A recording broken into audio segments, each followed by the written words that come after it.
After I graduated, Dad decisively sent me straight to his company and gave me an entry-level position. The official reason? To train my skills and strengthen my character.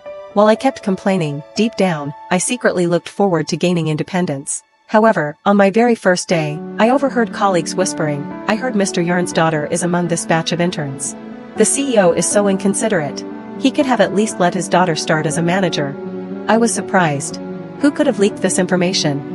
Fortunately, after a bit of random speculation, everyone soon moved on to other topics. That was until the intern orientation meeting. A woman who was late introduced herself. "Hi, everyone, I'm Tiffany Yarn." "Tiffany Yarn? Are you the CEO's daughter?" The person beside her gasped, covering their mouth.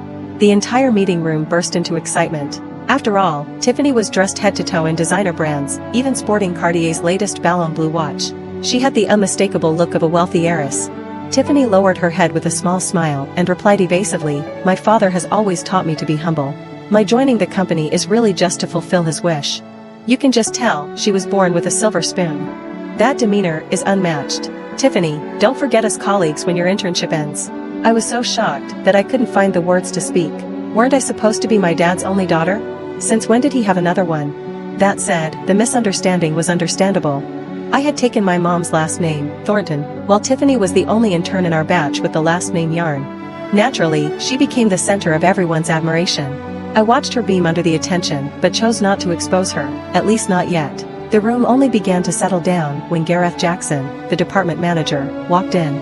However, I couldn't help but notice that Gareth's attitude toward Tiffany was markedly different from how he treated everyone else. To top it off, he outright appointed her as the leader of the intern group, assigning her the responsibility of communicating the company's arrangements to us.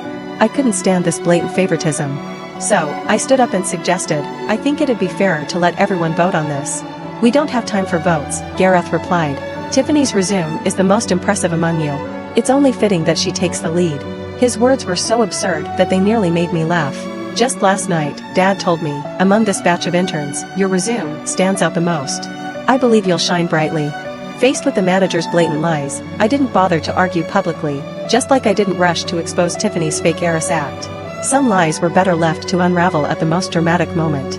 I was genuinely curious to see what Tiffany's supposed talents were, but before I could witness her in action, I found myself being targeted for standing out.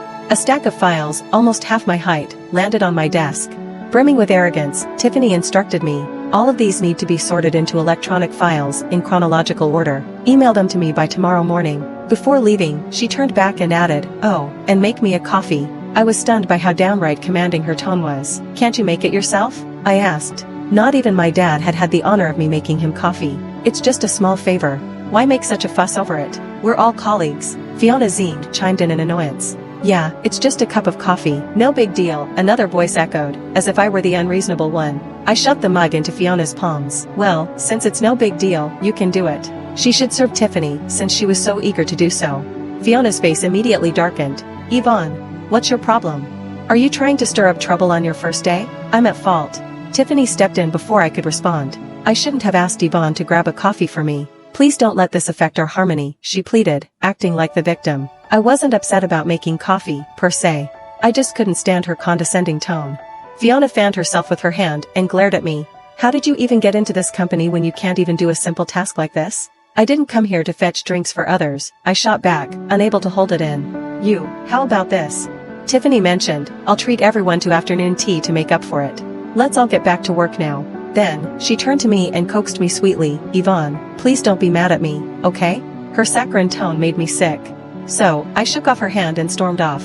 I had nowhere to vent. How could someone be this fake? But I hadn't expected what happened next.